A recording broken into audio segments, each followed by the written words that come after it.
al doctor Iván Saquicela, presidente de la Corte Nacional de Justicia y la voz, según la Constitución, la voz cantante de la función judicial. Doctor Saquicela, bienvenido, ¿cómo está? Buen día, muy bien, muchas gracias. Un gusto poder estar aquí en la posta y poder dialogar con ustedes. Encantado, gracias por aceptar esta entrevista y esta invitación que teníamos parqueada hace algún rato. Vamos a darle paso a la segunda entrevista, ¿no? ¿Sí? Tú ordenas, Jeff, yo aquí a tus órdenes, hermano. A ver, vamos al arranque de la conversación. Doctor, hay muchos temas que queremos conversar con usted, pero sin duda el más relevante, el más importante, el que ha tenido la atención de la prensa nacional las últimas semanas, es la grave crisis carcelaria que desembocó en hechos violentos. Más de 300 vidas se han perdido en lo que va del año, de personas que fueron asesinadas en un sistema que tiene que estar los ciudadanos recluidos bajo tutela del Estado. El Estado ha fallado en garantizar la vida de estas personas, no ya su rehabilitación, en permitirles seguir vivos. A raíz de eso todo el mundo dijo algo en este país y todo el mundo tenía ideas. La pregunta es, ¿cuándo vamos a pasar de las ideas a las acciones y qué necesitamos para hacerlo? Yo creo que en esta ocasión es la oportunidad de, en efecto, pasar, como usted dice, de las ideas a las acciones. Yo creo que es importante y enfáticos debemos decir, no ha existido en el Ecuador una política de rehabilitación social. No ha habido rehabilitación social, no ha existido la suficiente inversión que merecían las llamadas cárceles. Es decir, penosamente, solo por lo que ha sucedido en estos días, estos últimos acontecimientos, la crisis carcelaria ha hecho que autoridades y el país reaccionen. Pero ciertamente, y lamentamos decir, es un problema que se arrastra históricamente. Esta vez debe el país y sobre todo las autoridades del Ecuador pensar en que no puede dejar de tomarse acciones y por fin dar soluciones al problema carcelario, que además se tiene que saber, no solo afecta en lo interno, sino provoca problemas de inseguridad en lo externo, es decir, en toda la sociedad ecuatoriana. ¿Cómo se hace esto? Porque suena fácil decirlo, ¿no? O sea, lo que uno dice es, deberían de poner orden en las prisiones, debería haber presencia del Estado en las prisiones, la fuerza pública debería de poder tomar acciones. Pero a la final vivimos una realidad y es que la realidad es que nuestros delincuentes están mejor armados que nuestras fuerzas del orden, que nuestros delincuentes tienen más presupuesto que nuestra policía y nuestro ejército, que nuestros delincuentes tienen hasta mejor inteligencia que el Estado. ¿Cómo se puede llevar de nuevo el Estado de Derecho a un lugar donde el Estado ha perdido soberanía? Son varios componentes. De una parte, lo que tiene que ver con el Ejecutivo, lo que tiene que ver con el SNAI. De otra parte, algunas reformas en el ámbito normativo y por fin lo que tiene que ver con el sistema de justicia. En cuanto al SNAI, para empezar a manifestar en términos generales, tiene que necesariamente tomar el control de las cárceles, tiene que haber seguridad, tiene que cambiarse el personal. Es decir, yo creo que a todas luces todos podemos entender de que si se ingresa droga, se ingresa armas, el control está fallando. ¿Qué pasa con los guías penitenciarios? ¿Qué pasa con su formación? ¿Qué pasa con sus remuneraciones? ¿Qué pasa con sus condiciones para poder trabajar en forma eficaz? De modo tal que, de una parte, el SNAI. Algo importante, lo que tiene que ver con el régimen de beneficios penitenciarios, que ha incrementado lamentablemente el hacinamiento carcelario y que en una buena parte tiene que ver con el SNAI. Y que precisamente nosotros, como Corte Nacional de Justicia, hace meses convocamos a una mesa de trabajo e hicimos sobre este punto específico y otros que quizá vamos a dialogar, algunas propuestas concretas. Por ejemplo, es la institución del SNAI, no los jueces, no ninguna otra autoridad o funcionario, quienes deben presentar los informes que se requieren de conformidad con la ley para que las personas privadas de la libertad puedan tener los beneficios penitenciarios. ¿Qué ha sucedido con estos informes?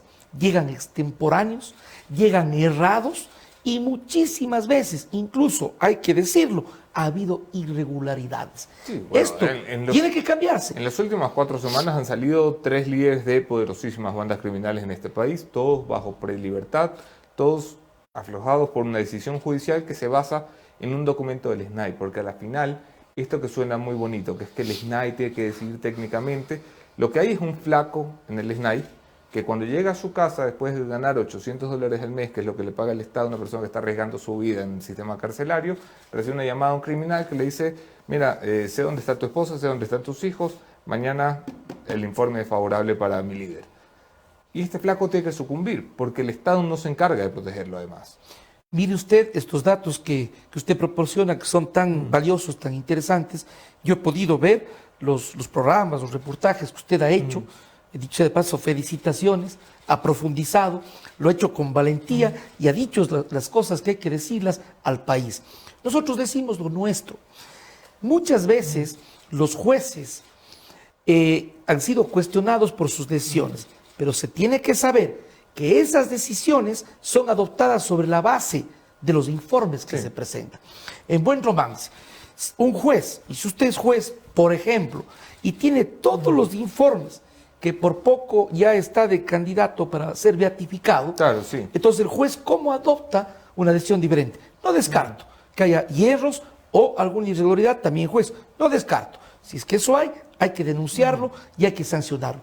Pero en objetividad, porque no estamos en echar culpas a nadie, en objetividad, eso es lo que está sucediendo. Y desde luego hay que corregir. ¿Hay un marco legal en este país que es favorable para el crimen organizado, doctor? ¿Las leyes están hechas de forma muy blanda? Yo creo que en cuanto al crimen organizado y la lucha contra la corrupción, sí hay problemas y debe haber una reforma. ¿Por qué? Sustancialmente, dando respuesta a su pregunta. Porque en definitiva, la parte del procedimiento penal es exactamente el mismo, que si un ciudadano, como suele decirse popularmente, roba una gallina, roba un celular, un radio de carro, es el mismo que si se trata de delincuencia organizada o delitos graves. ¿Qué es lo que debe existir? Debe haber un sistema especializado, tanto en investigación como en justicia, y fortalecido para enfrentar este tipo de criminalidad. Es decir, quizá en el país, me atrevo a manifestar, no ha estado preparado el Ecuador de manera específica, especializada, con otra lógica de entender lo que es la delincuencia organizada, la incidencia penosa, importante que tiene en lo malo, en lo negativo, en la sociedad. Entonces es hora de que la investigación, el sistema de justicia sean fortalecidos para enfrentar el crimen organizado.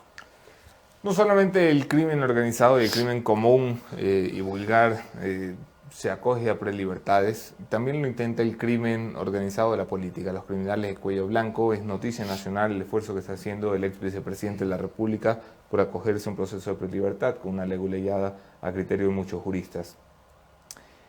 Aquí va la pregunta y yo sé que usted va a ser delicado al responder para no pronunciarse fuera de los espacios que corresponde a un juez, pero dentro de la valoración que puede hacer desde la vocería de la función judicial.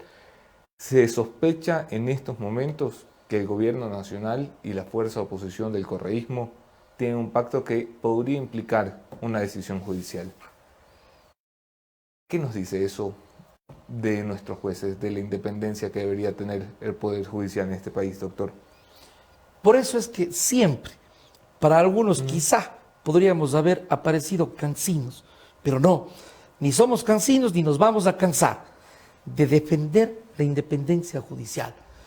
Como usted me ha dicho, como vocero de los jueces del país, les digo con toda consideración a todas las juezas y jueces del Ecuador, sin temor, sin favor, lo que corresponda estrictamente en derecho.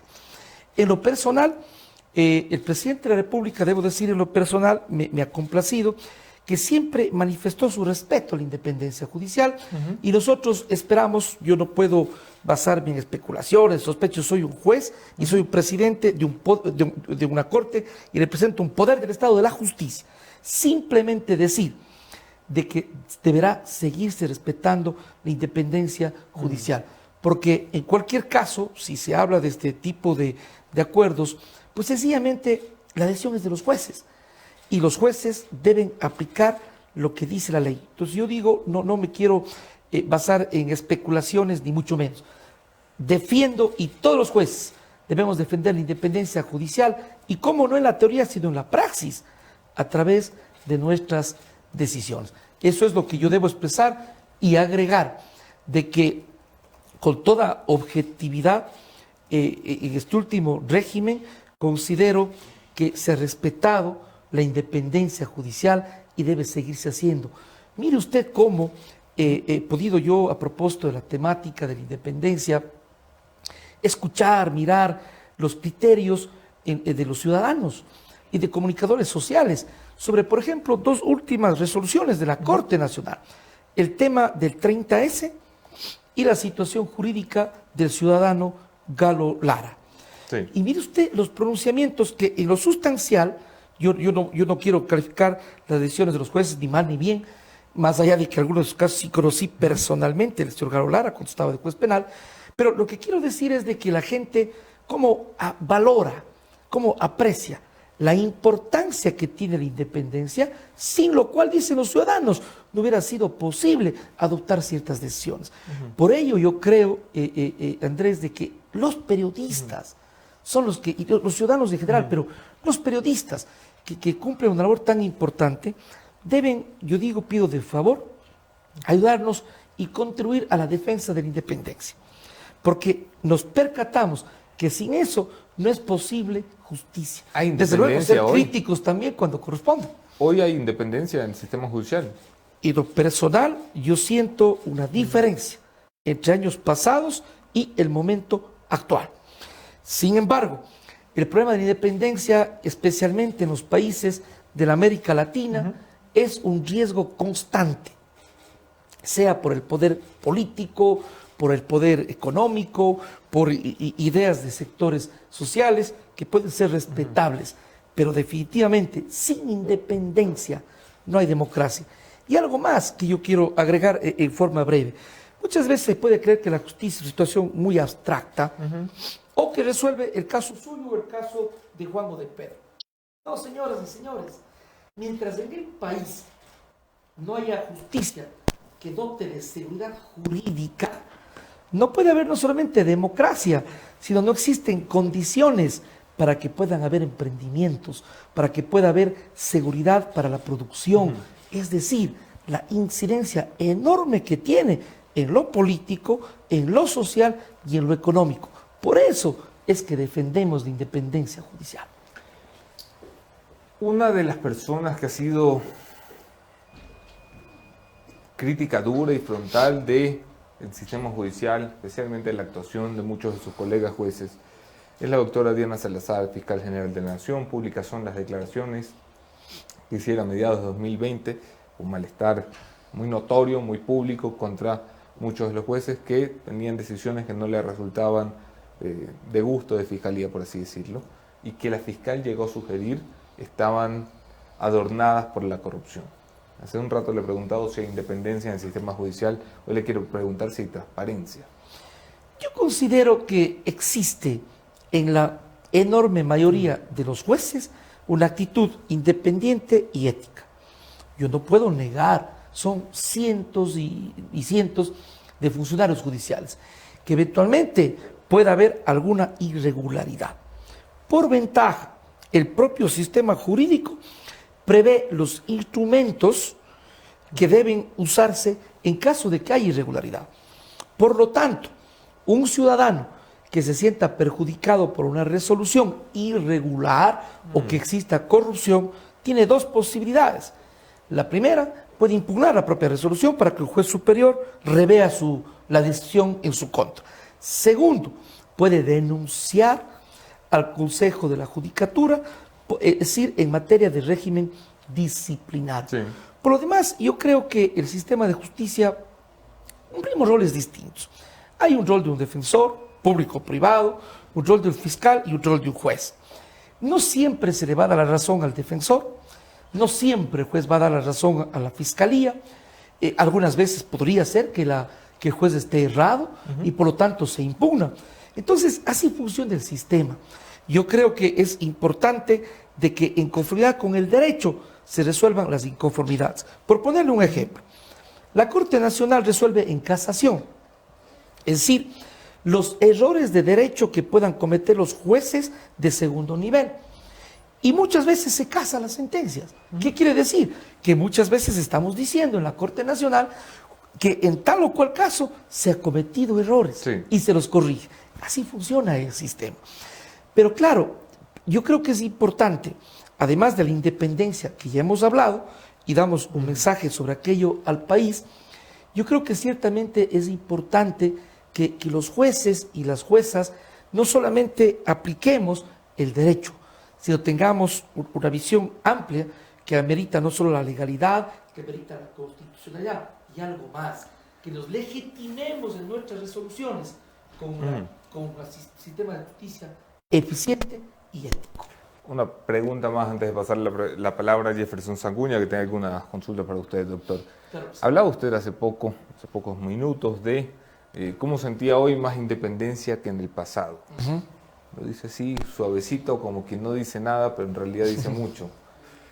En el pasado no solamente que no se sentía mucha independencia, sino que había una metida de mano a la justicia frontal y abierta con personajes que han sido identificados, nunca juzgados, como el señor Alexis Mera, por las presiones que se ha documentado cometió delante de los jueces. La pregunta es por qué los jueces y los servidores judiciales de carrera, los que tienen ahí 14, 15, 20, 25 años, nunca dijeron nada. Bueno, yo creo dos aspectos fundamentales. El primero, si hubo mucha gente que en su momento dijo, criticó y luchó. Sin embargo, hay que notar de que existía un sistema tal, una suerte de absolutismo que implicaba sanciones, destituciones a los funcionarios judiciales. Hay que decirlo. Yo no quiero politizar, yo tengo una función política, al menos en términos de cómo puedan entender los realmente políticos o activistas políticos. Pero yo represento un poder del Estado que implica la estructura política del mismo. Y ello implica defender el Estado de Derecho. Y eso significa defender la independencia. Y también implica que nadie meta las manos en la justicia.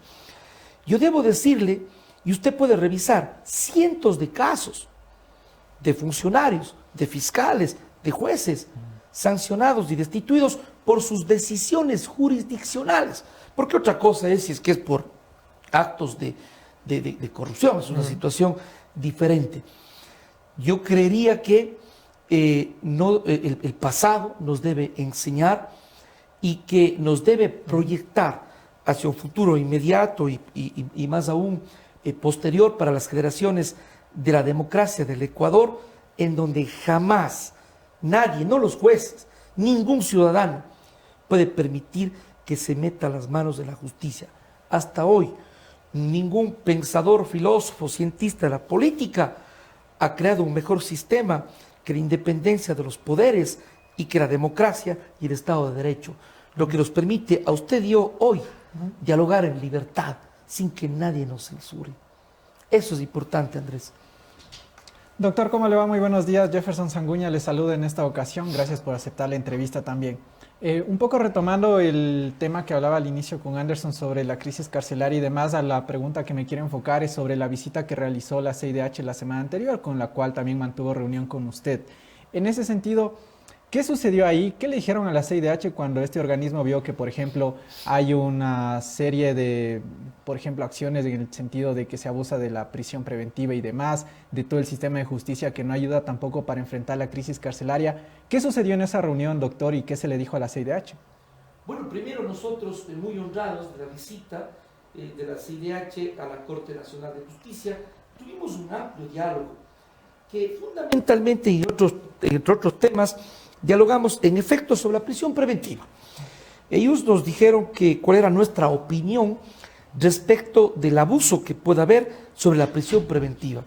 Y nosotros manifestamos muy concretamente lo siguiente, que sin embargo, de que los criterios internacionales, jurisprudencia, instrumentos internacionales y las propias normas del Ecuador determinan clarísimamente la excepcionalidad de la prisión preventiva, sin embargo de eso, la propia norma del Código Orgánico Integral Penal ya no establece excepcionalidad. ¿Por qué? Porque para dictar prisión preventiva en el Ecuador basta de que una persona esté imputada, que se le atribuya un delito, que tenga una pena de 1 año como mínimo. Entonces ya no ha sido tan excepcional. Lo que hay que entender es que se debe, y eso planteábamos y coincidíamos con ellos en este diálogo, es que se tiene que discriminar. Es decir, hay delitos y delitos. Y hay conductas y conductas, incluso algunas, que quizás no merecen ser criminalizadas, sino que pueden tener una respuesta desde el derecho civil, desde el derecho administrativo. Eso conversábamos, dialogábamos de la necesidad de que haya una reforma al Código Orgánico Integral Penal en materia de medidas cautelares. Pero ojo, algo muy importante, no es cuestión de decir que la prisión preventiva sea excepcional, que se vaya minimizando su uso, pero que garanticemos impunidad. No se trata de eso. Es necesario paralelamente contar con otros instrumentos. Por ejemplo, los llamados grilletes. Si es que en el país habría el suficiente número de grilletes y además con las seguridades, porque recuerden ustedes que alguna vez hubo alguien que sacó el grillete y huyó. Entonces, naturalmente queda en impunidad. Es decir, no hay que garantizar impunidad, hay que garantizar justicia, pero en condiciones en que la prisión preventiva sea excepcional, lo cual, dicho sea de paso, minimiza la población carcelaria. Ok, también la vez anterior que nos acompañó en el programa hablamos sobre la necesidad también dentro del planteamiento que se estaba analizando entre ustedes con los distintos órganos jurisdiccionales, como por ejemplo el Consejo Nacional, el Consejo de la Judicatura. Se hablaba de la creación también o de poner muchos más jueces expertos en la materia, de jueces penitenciarios, hablábamos con usted sobre el tema. ¿Cómo está ese proceso? Bueno, esta es una atribución del Consejo de la Judicatura. Sin embargo, conozco y tuve la oportunidad de ir a un diálogo con los jueces de la Corte Provincial del Guayas, conjuntamente con la presidenta del Consejo de la Judicatura, la doctora María Karen Maldonado, y cabalmente ese día se posicionaron nuevos 4 jueces de garantías penitenciarias. A nosotros nos parece de que, decíamos en su momento, de una parte hay funciones y atribuciones del SNAI y otras del sistema de justicia. En lo que respecta al sistema de justicia, sí se debe fortalecer el trabajo de los jueces de garantías penitenciarias. Dicho en buen romance, que tengamos la capacidad de personal, los instrumentos que se requiere para dar respuestas eficaces. Pero hemos de reiterar que no solamente es un asunto jurisdiccional, hay aspectos normativos, aspectos reglamentarios que no ayudan a la eficiencia o a la eficacia del trabajo en garantías penitenciarias. Sobre esto, la Corte Nacional de Justicia ha hecho propuestas muy concretas. Ahora mismo se está trabajando en una mesa interinstitucional, de ninguna manera solo la Corte, nosotros promovemos ciertas cosas de nuestra competencia, invitamos a dialogar, estamos trabajando en una propuesta de reforma al reglamento de rehabilitación social.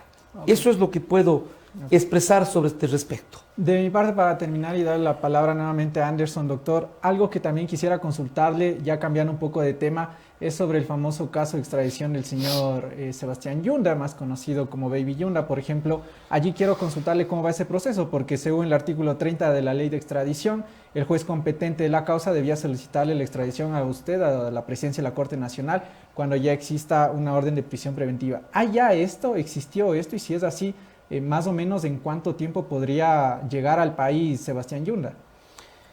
Hasta esta hora no me ha llegado o no me ha notificado respecto del pedido de extradición. Supongo que lo hará en las próximas horas, ha pasado apenas horas también. Eso de una parte. De otra, una vez que exista el pedido, la autoridad competente ciertamente para el trámite de extradición soy yo como presidente de la Corte Nacional de Justicia. En cuanto a los tiempos, es variante relativo, no puede ser de inmediato, en una semana, pero estimamos, no sé, 1 mes y medio, 2 meses, pero con algo importante que hay que decir y que vale aclarar, porque se generó una opinión o alguna noticia respecto de que el ciudadano Yunda se le habría dado la libertad en Argentina. Lo que sucede en esto es que en el Ecuador él está procesado con una orden de prisión preventiva y mientras dura el proceso de extradición, él tenía la posibilidad de estar privado de la libertad o con medidas alternativas o sustitutivas. Sí. Conocemos que se le han dado medidas que en principio garantizarían que no pueda salir. Tiene que presentarse ante el juez, no puede ausentarse por más de 48 horas de su domicilio, le retiraron el pasaporte y tiene prohibición de salida del país. Mientras que en el Ecuador se tramite la extradición. Eso es lo que nos corresponde. Una vez que llegue a ser extraditado, se sustanciará el proceso y eso cada juez, de acuerdo a su competencia, resolverá lo que corresponde. A ver, un comentario nada más, porque hasta donde yo entiendo, el señor Sebastián Yunda no va a tener por delante un proceso de extradición, sino un proceso de deportación por haber entrado de forma ilegal a la Argentina. Eso hasta donde se me había explicado pocos días atrás.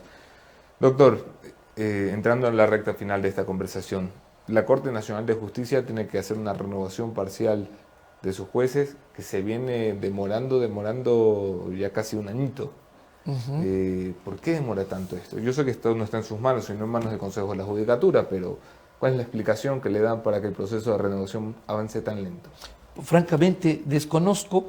Hemos dialogado alguna vez con los vocales, la presidenta del Consejo de la Judicatura. Yo he pronunciado públicamente de que considero que debe convocarse. Lo que conozco es que ya está aprobado el reglamento. Sí. Tengo esa información extraoficial. Es decir, el reglamento que norma el concurso, y entendería yo que se va a convocar. De nuestra parte, como Corte Nacional, solo que aspiramos que los mejores juristas, mujeres y hombres del país, concursen. Cuánto mejor que haya un concurso de muchos abogados y abogadas, porque solo queremos que la Corte pueda seguirse fortaleciendo. De nuestra parte, yo estoy muy contento, mis compañeras, mis compañeros, son gente capaz, gente profesional, de diferentes ciudades, de diferentes especialidades, de diferentes edades, y somos un pleno de la Corte fortalecido. Y estamos seguros que el concurso nos va a fortalecer más. Yo creo que han habido circunstancias excepcionales que no se pueden negar. Esto es importante tomarlo en cuenta. ¿Qué circunstancia excepcional? Que el Consejo de Prestación Ciudadana y Control Social Transitorio adoptó una decisión de que se evalúe a los jueces de la Corte Nacional. Se evaluó a los jueces de la Corte Nacional, el resultado fue que quedamos muy pocos, 7 jueces, los demás fueron cesados, y a partir de eso hay jueces temporales y hubo un anterior concurso en donde no se nombraron todas las vacantes. Esa es la realidad de la Corte. Hay una sustancia excepcional, no es provocada por la Corte, no es provocada por el Consejo de la Judicatura, pero ciertamente es necesario ya superar esta situación excepcional. Sin embargo, ¿de qué? Hay legitimidad en las decisiones, las mismas se han adoptado de acuerdo a la Constitución y la ley, y nosotros nos encontramos trabajando normalmente, pero sí podríamos tener mejor capacidad y respuesta con mejores tiempos, ciertamente teniendo, por ejemplo, un mayor número de conjueces, que los jueces temporales que son de cortes provinciales nos ayudan. Muchísimas gracias por aquello. Pero claro, en cambio se abre como una suerte de hueco, como se suele decir, en las cortes provinciales. No es lo mejor, no es lo mejor. Esperamos nosotros que pronto esto se regularice. Soluciones para enfrentar el narcotráfico, el lavado de activos, delitos delicados para la vida y la seguridad de los jueces, que también son víctimas de amenaza, que también son víctimas de extorsión, de acoso. ¿Hay modelos que se están pensando en el país para esta nueva realidad, doctor? Por ejemplo, el Consejo de la Judicatura ha resuelto los tribunales especializados con sede en Quito, es decir, con una jurisdicción nacional, respecto de delitos que tienen que ver con corrupción. Esto sustancialmente con la idea de tener jueces especializados, de tener mayor eficacia en la investigación y, claro, la protección que requieran los jueces. Sin embargo, habrá que analizar, no quiero antelar, pero es justo decir, ha habido preocupaciones de algunos abogados en términos en que se centralizaría en una sola ciudad en relación a la oportunidad de la defensa y el trabajo de los propios abogados. Son aspectos que se deben analizar, naturalmente privilegiando lo colectivo y aplicando los derechos y las normas. Otros aspectos que considero, como decía hace un momento, que debería trabajarse en una reforma penal y procesal penal. En lo penal, porque existen, y esto dicho de paso fue un aspecto que conversamos con los delegados de la Comisión Interamericana de Derechos Humanos, respecto de la falta de proporcionalidad entre delitos y penas. Es decir, usted tiene delitos que realmente son graves y la pena no es tan alta, y tiene usted delitos como un robo, en que quizá ni siquiera el monto es mayor y la pena con agravantes puede ser hasta 9 años. Tiene conductas que quizá no deberían ser delitos. Y la reforma procesal respecto de buscar un sistema más eficaz en materia de lucha contra la corrupción. Quizá un último aspecto. Yo, por ejemplo, vengo proponiendo, estamos construyendo esta propuesta, yo vengo proponiendo que las contravenciones de tránsito, es decir, son infracciones penales, finalmente contravenciones pues son infracciones penales, no deberían ser penales. Es decir, lo que estamos haciendo es criminalizando al ciudadano común. Ahora, los ciudadanos preguntarán, entonces, ¿cómo me pagan los daños que me han causado? Civilmente o administrativamente, pero no penalmente, con algo más, que el sistema penal en buena parte, aproximadamente un 70-80%, se dedica a trabajar en las contravenciones de tránsito, distrayendo su trabajo fundamental, que tiene que ver con la delincuencia y con la corrupción.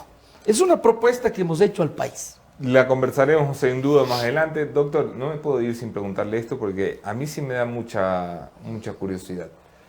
Usted, además de presidente de la Corte Nacional de Justicia, de magistrado del máximo Tribunal de Justicia de este país, de presidente del Poder Judicial, usted se hizo famoso en la prensa por el caso probablemente más mediático que ha tenido el Ecuador en los últimos 15, 20 años, el caso Sobornos y su decisión condenatoria para muchos de los que participaron en este proceso.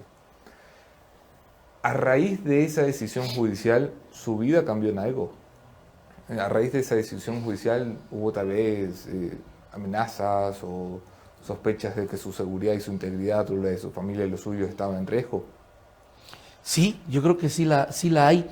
De una parte, un aprendizaje y una experiencia muy grande desde la profesión, desde la labor de juez, no buscada, inesperada. Yo no escojo los casos, nadie sabía en este país, o al menos los jueces, de que iba a haber un proceso de tal trascendencia. De una parte eso. Y de otra parte, claro, hay mucha gente que aplaude, que felicita nuestra decisión en el país, y hay otros, y yo digo quizás sin haber ni siquiera revisado el proceso, sino por una posición política, que yo respeto, por una posición política que no solo me critican, ha habido amenazas, sigue habiendo insultos, injurias, pero yo creo que desde ese punto de vista sí ha habido algunos cambios en un proceso tan trascendente. Creo que debemos nosotros guardar la serenidad, estar más allá de eso.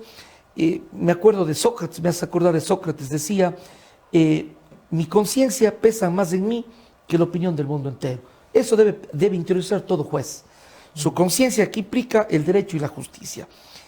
Pero sin duda ese proceso tuvo y quizá va a seguir teniendo una trascendencia histórica muy importante. Nunca en el país se había juzgado y condenado a un expresidente de la República. ¿Y por qué? Quizá nos preguntamos. Porque no se necesita solo la aplicación del derecho, se necesita valores y se necesita coraje, porque se sabe cuáles son las implicaciones que puede tener. Sí, claro. Eso hay que reivindicar para esta Corte Nacional. El día de la elección ya sabemos quién tiene que haber estado más nervioso que nosotros. Mire usted, pero por el país, que esa es nuestra función. Doctor Sanguisela, qué gusto, Andrés. Gracias, qué gusto. Gracias.